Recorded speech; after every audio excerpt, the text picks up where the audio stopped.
what splendid time we can have to celebrate a women's organization that is 75 years old. That is, in and of itself, is remarkable because so many have gone by the wayside. It's special to me because I celebrate tonight my 60th anniversary with this organization. Now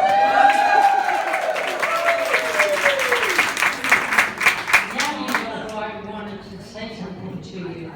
Because when I was a sports writer, the first in the nation, for a daily newspaper, back in college, a woman from the Boeing company, you've all probably been on a Boeing plane, so you know her importance.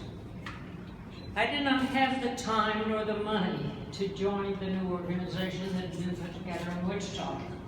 But she said to me, you need to associate with professional women who will support you, teach you, guide you, respect you, and appreciate you.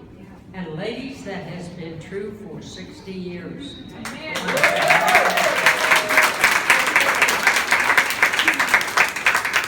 We have a great history because we're not provincial. We have a way of passing the torch. We do it with enthusiasm.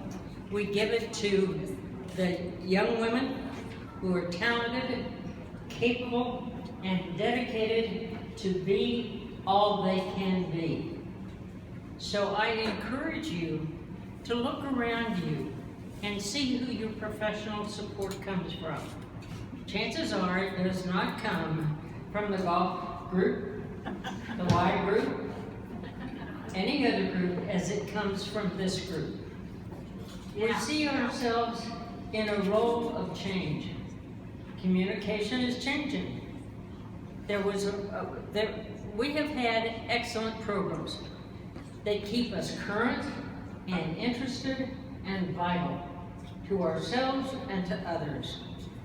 We had a blind attorney in Wichita, Kay Arvin, who said, if you don't like mediocrity, don't settle for it. A woman after my own heart. When Wichita celebrated their 25th anniversary, we had Liz Carpenter come, and she said to us, be true to your journalism. Keep on track of journalism. That's how you will record history. It's not becoming an activist, but recording and journaling. Don't forget that. But in the past decade, there has been a miracle taking place for women. And ladies, it is called the pill. And she said to us, it may be a bitter pill to swallow, but you can now take control of your lives.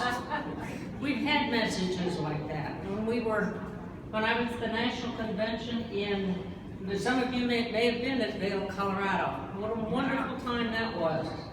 And Betty Ford was the speaker at the luncheon.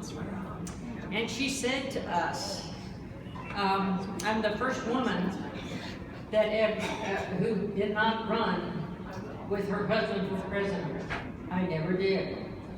So she said it became a shock to her when Jerry came in and said to her, it's going to happen. It's going to happen in the morning. Richard Nixon is going to resign. I will become president, and you will become first lady. Get ready to select the personal things from the house. They move into the White House, so they're there when we arrive tomorrow. I will be accepting guests at the White House tomorrow. And she said, all I could think of was, what am I going to wear? And she said, always keep in your wardrobe something a little more glamorous than you would normally wear. So I was giving the workshop on energy. I worked for an energy company at the time. And I went into my room and she followed me in. And I said, there's a problem?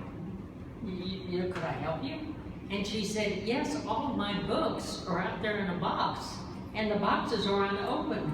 Do you have any way to open them? Well, being the good Girl Scout that I was, of course I had a knife. So I went out and opened her boxes. She took one out, signed it, and gave it to me. And I said, you've always been a lady of high fashion. I don't think it was a problem of what you were going to wear. I think it was a problem of which one were you going to wear. And we just laughed. We carried on an association from then on. This organization has formed friends. Take a look around the room and you will see that some of your best friends are right next to you. They will support you. They will help you find a job. They will help you with your resume. They will do a lot for you. I happen to have a mentor who was with the PR company. And later he became the director of the J School down at the University of Oklahoma. And he kept talking about his daughter. Well, she's here tonight. And though we disagree politically, I love her dearly. That's what happens in wrestling. You learn to respect each other regardless of your background. We honor the past with a woman of achievement. We welcome you. If you are a new member to this organization, I don't care who you are coming in. You're welcomed at that table. If you're just starting your career, if you are a professional, or if you're a retread, you have a place at our table, and you always will. The friendships that you form. I just sat down with a friend from a long time ago. I knew her little girl, just as I knew Shannon Little John as when she was a little girl. Well, it's, of course, Noni Green, where are you? I know she's around here someplace. You may not see her, but you will know her daughter, Jill. That's what I mean by there you go. That's what I mean by passing the torch. Because the reason I want to talk to you is because I see a declining organization. If each of you do not do as a friend of mine, Marge Sutter, and I did, you invite 3 women to go with you. You don't have to have a luncheon. Over 60 years, I've had 720 steam table luncheons. I can't stand them. You know why I don't have luncheon. But if you will, invite them to have senior coffee with you at McDonald's, for heaven's sake, it's 75 cents a cup. They won't ask you if you are a senior. They didn't ask me. They dare not. The important thing is that you ask colleagues to join you. I don't want to see the demise of this organization. I want to see it grow. I want each of you to assume responsibility for the development and growth of this organization. I cannot be denied on that. You will too.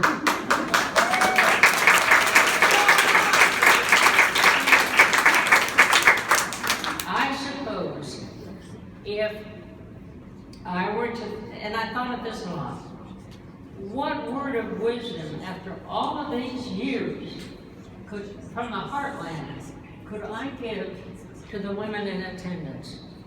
If you take home nothing from this meeting and your conference, then the honor of protecting your integrity, I'll say it again, the honor of protecting your integrity so others dare not.